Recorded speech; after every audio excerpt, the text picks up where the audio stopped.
Hey, salut à tous! Alors, vous aimez les jeux avec un thème complètement plaqué? Pas de problème! Aujourd'hui on regarde Boréal!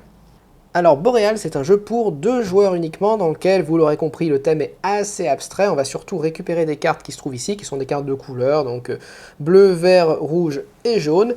Et ces cartes, on va les placer devant nous dans une pyramide, avec une base qui aura 4 cartes, puis 3, puis 2, puis 1. Et en fonction de la manière dont on aura placé ces cartes, ça va nous faire des points. Par exemple, il y a des cartes qui nous font des points directement, des cartes qui nous font des points en fonction du nombre de cartes de telle ou telle couleur qu'on aura dans notre pyramide, ou des cartes qui nous font des points en fonction des cartes qui sont autour d'elles. Et le joueur qui aura le plus de points remportera la partie. Pour la mise en place, on prend les cartes qui ont un dos bleu ici, et on va les placer sur la rivière de cartes. Alors, la rivière qui va de 0 jusqu'à 8, donc évidemment c'est inversé pour les deux joueurs, c'est-à-dire que moi le 0 commence à gauche et termine à 8 à droite, et pour le joueur qui est juste en face, c'est l'inverse. On place nos petits marqueurs ici sur le chiffre 5 de chaque côté, et ensuite on va prendre toutes les autres cartes, donc qui n'ont pas un dos bleu, et dans ce paquet de cartes, on va le mélanger et on va ajouter des cartes archives. Alors les cartes archives, ce sont ces cartes-là, que rien ne distingue des autres cartes, donc par élimination, j'ai compris que c'était les cartes archives, puisqu'elles n'ont pas de couleurs par rapport aux autres cartes, sauf cette carte-là qui a 4 couleurs.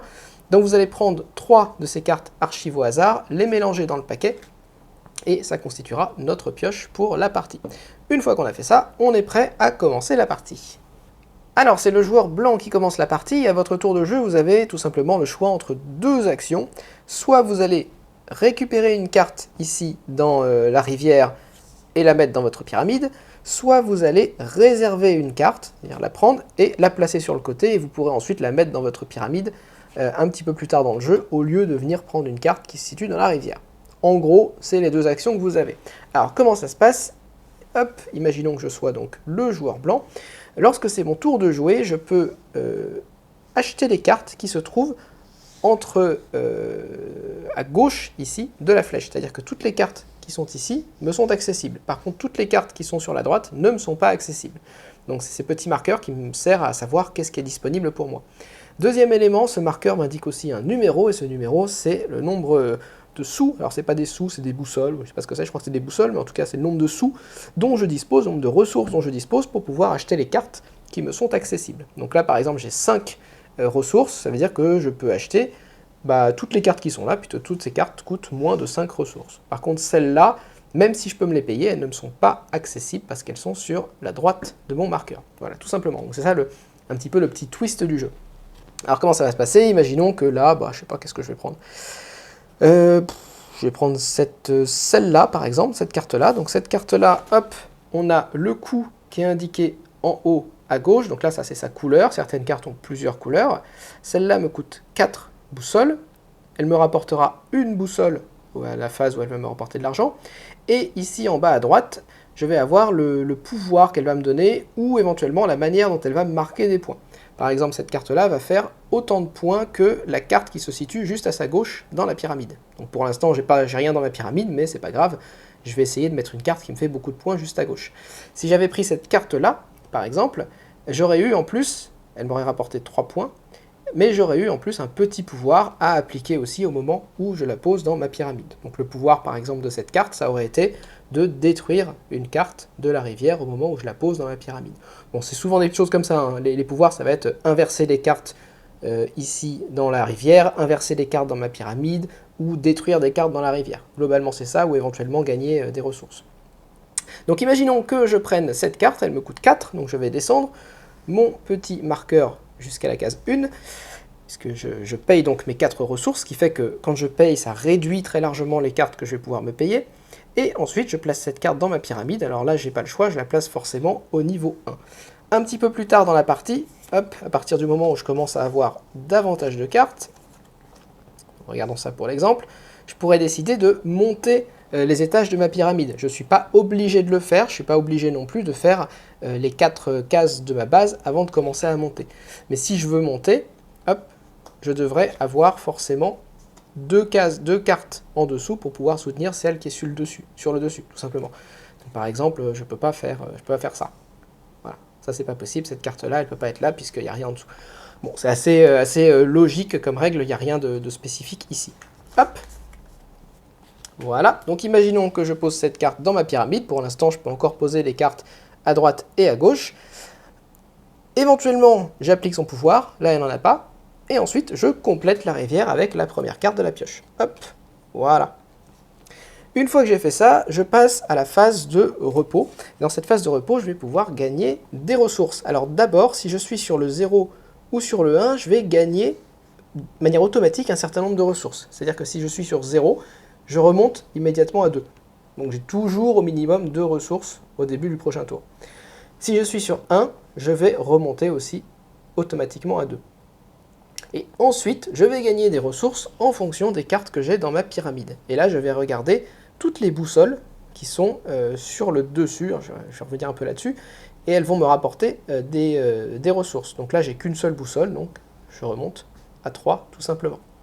Si j'avais plusieurs cartes devant moi, hop, c'est comme ça par exemple, eh bien, je gagnerais 4 boussoles supplémentaires, puisqu'il y en a 4.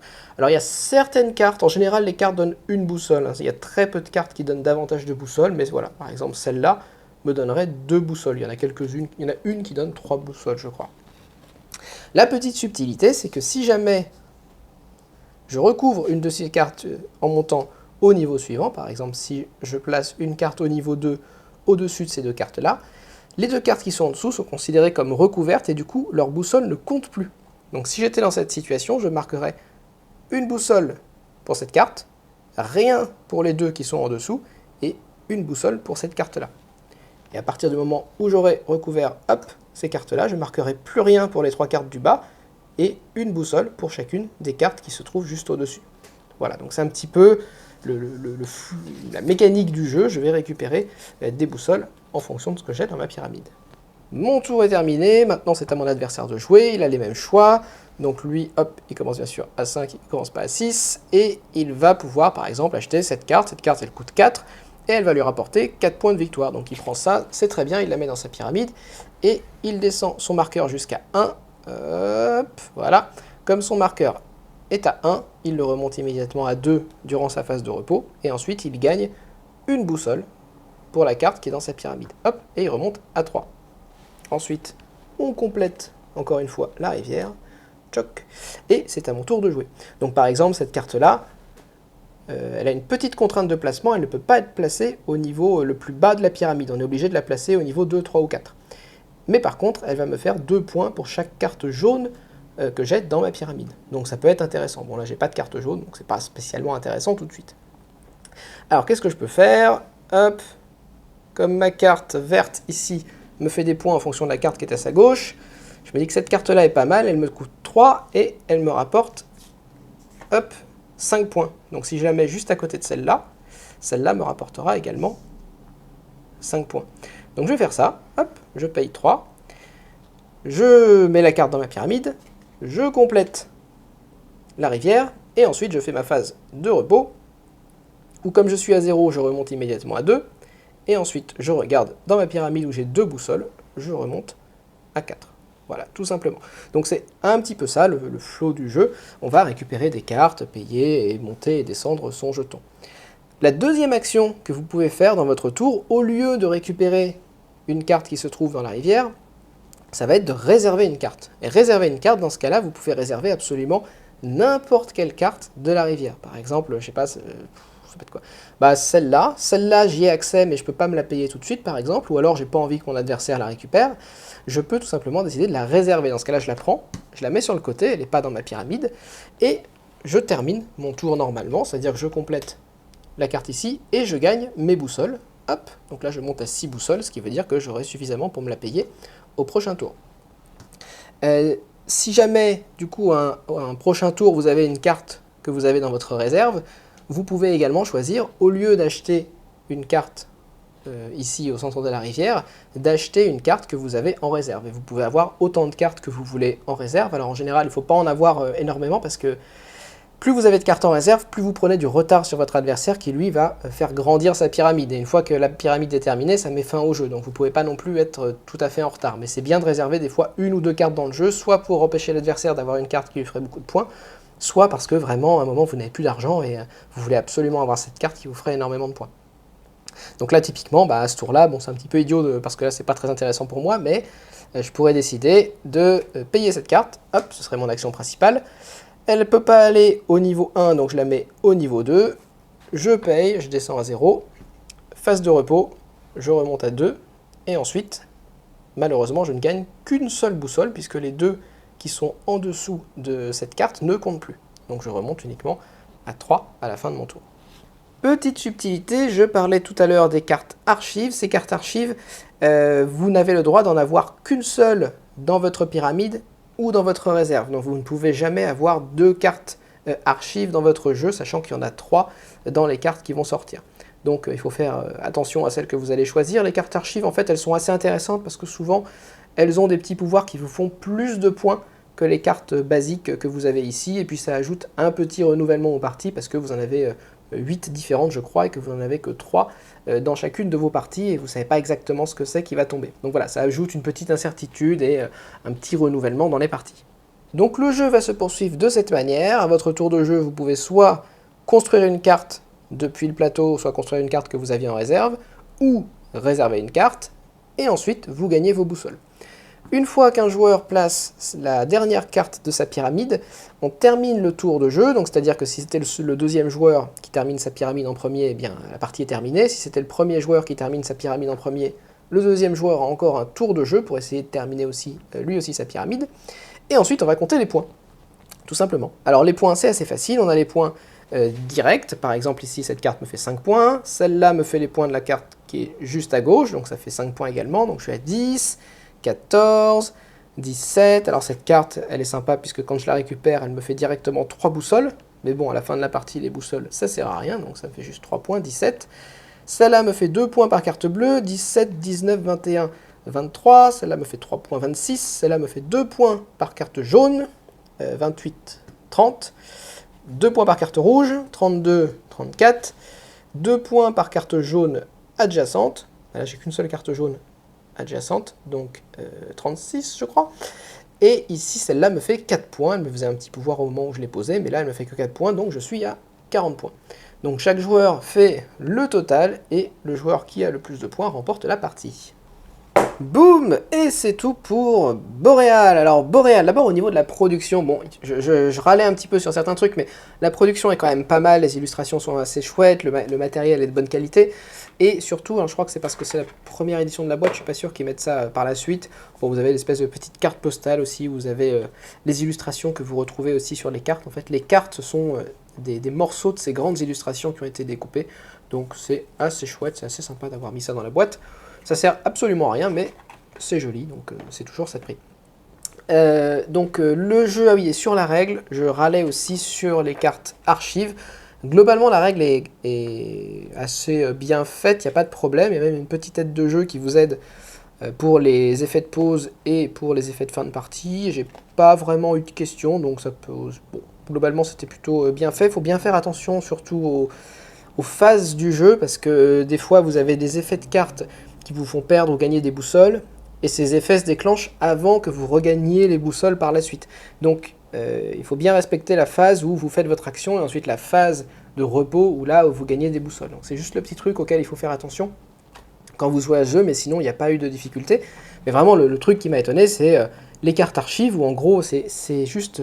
Elles sont listées ici en tout petit, mais absolument rien ne les distingue des autres cartes. Ils auraient pu dire, ces cartes archives, je sais pas, mettre un petit symbole ou quelque chose, pour au moins qu'elles se distinguent sur la face visible des autres cartes. Sauf que là, c'est pas le cas, et du coup, c'est un petit peu dommage. Bon, à part ça, j'ai pas de problème. Comme je le disais, le thème est quand même...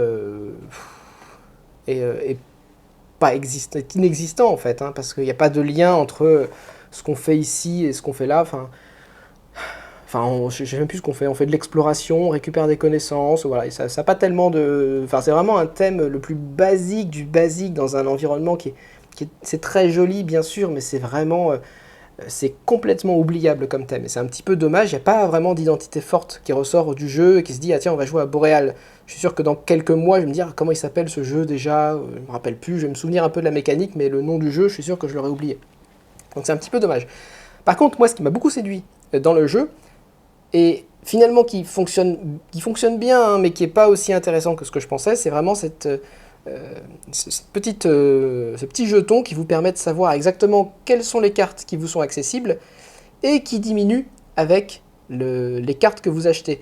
Donc ça, moi ça m'a beaucoup séduit cette mécanique où effectivement on doit faire attention à ce qu'on achète, puisqu'on peut acheter une très grosse carte, mais si on achète une très grosse carte, ça veut dire qu'on se réduit les possibilités pour la manche d'après, sauf si on a bien construit un moteur de jeu qui nous permet de récupérer pas mal de boussoles. Mais en même temps, les boussoles, comme la pyramide se rétrécit, on va aussi récupérer de moins en moins de boussoles, même si au début du jeu, vous pouvez vous faire une base assez forte avec 4 cartes et vous dire « Ah c'est bon, je récupère 4 boussoles d'un coup », bah, assez rapidement, en fait, vous allez recouvrir ces cartes, et là, bah, ça y est, je suis plus qu'à 3 boussoles, hop, je suis toujours à 3 boussoles, et puis après je serai à 2, puis à 1, donc ça va être de plus en plus difficile, surtout qu'il y a des cartes qui coûtent quand même assez cher, hein, des cartes qui coûtent 7, il y a une carte qui coûte 8, voilà, il va falloir faire des choix, c'est pas forcément simple. Voilà, mais sinon, globalement, le jeu est, à part ce petit truc de boussole qui n'est pas toujours intuitif à comprendre, que quand il y a une carte qui est recouverte par une autre, les boussoles ne comptent plus, mais à part ça, ça fonctionne bien, et globalement, le jeu fonctionne bien, il n'y a pas de difficulté, hein, c'est logique, il n'y a pas d'aberration, la manière de compter les points ne pose pas de problème, toutes les cartes sont logiques, mais en même temps, ça décolle pas vraiment, en fait. Il n'y a aucun moment où on se dit « Ah oui, tiens, ça c'est vraiment chouette », ou « C'est vraiment intéressant », ou « Ah tiens, ça me donne envie d'y revenir ». Même les pouvoirs que vous avez sur les cartes sont des pouvoirs qui sont extrêmement basiques et qui sont vus et revus dans tous les jeux. C'est d'échanger 2 cartes, de compter les cartes qui sont autour. Enfin, vraiment, il n'y a rien de nouveau et c'est pas très intéressant. Et surtout, il n'y a pas de renouvellement réel entre les parties. Le seul renouvellement un petit peu qu'il y a, c'est sur ces cartes archives, puisqu'elles ne sont pas tout à fait identiques. Et du coup, c'est sur la manière de marquer des points. Mais déjà, vous n'en avez que 3 dans le jeu, et puis c'est vraiment basique. La plupart des cartes, il y en a beaucoup qui n'ont pas de pouvoir, et les pouvoirs qu'elles ont, en général, voilà, c'est des pouvoirs qui sont vus et revus. Donc, je ne veux pas donner l'impression d'être trop négatif sur le jeu, puisque le jeu, moi, je trouve qu'il est joli, il est bien produit, il fonctionne, il n'a pas de défaut majeur, c'est juste qu'il n'est pas... il n'est pas emballant, quoi. Il n'est pas, on se dit pas, waouh, il n'a pas ce petit truc en plus qui fait vraiment la différence, et qui est inexplicable, hein, mais qui fait vraiment la différence entre un jeu qui est un bon jeu, qui fonctionne, qui mécaniquement n'a aucun problème, il n'y a aucune faille mécaniquement, mais qui dans la pratique finalement ne donne pas spécialement envie d'y revenir. Alors je vais sans doute le garder un petit peu, essayer d'y rejouer, peut-être que ça marchera mieux avec des nouveaux joueurs, mais c'est pas vraiment un jeu complexe. Dans le genre, en fait, le jeu m'a beaucoup fait penser à Abyss Conspiracy, donc de Bruno Cathala et de Charles Chevalier, qui pour le coup, alors c'est la mécanique de base de récupération des cartes est différente, mais ensuite la mécanique avec les cartes pour la pyramide, c'est juste une pyramide inversée dans Abyss. Les choix que vous avez à faire dans Abyss Conspiracy sont beaucoup plus intéressants parce que vous avez plusieurs manières de marquer des points, c'est plus interactif entre les joueurs, vous avez les lieux avec une pile de lieux qui ont des pouvoirs très variés que vous pouvez avoir à chaque partie, enfin, c'est largement meilleur comme jeu, Abyss Conspiracy, et c'est pas un jeu qui est beaucoup plus complexe, peut-être un chouille plus complexe, et peut-être un chouïa plus long, et encore pas beaucoup plus long, surtout si vous jouez à 2 joueurs. Donc en fait, moi je vois pas l'intérêt de jouer à ce jeu, alors que je possède déjà Abyss Conspiracy, qui est largement meilleur, qui est tout aussi beau au niveau des illustrations, qui est tout aussi bien produit, mais qui offre des choix stratégiques, enfin tactiques, plutôt, qui sont largement plus intéressants, qui donnent envie d'y revenir assez fréquemment, quoi. Donc voilà, je vous invite à aller voir ma vidéo du coup sur Abyss Conspiracy si vous ne connaissez pas le jeu. J'y ai rejoué il n'y a pas longtemps, justement après avoir joué à Boreal pour insister un peu sur la comparaison. Et voilà, mais encore une fois, Boreal n'est pas un mauvais jeu, c'est un jeu qui fonctionne mécaniquement, mais il manque un petit peu ce supplément d'âme malheureusement pour donner envie d'y revenir. C'est un petit peu dommage. Encore une fois, le jeu fonctionne, donc après c'est à vous de voir si vraiment vous avez envie d'avoir ce type de jeu, mais dans le même genre, je recommanderais plutôt Abyss Conspiracy. Voilà, donc c'est tout pour Boreal. N'hésitez pas à laisser un commentaire, à mettre un pouce vers le haut, à vous abonner, et moi je vous retrouve la prochaine fois. Salut!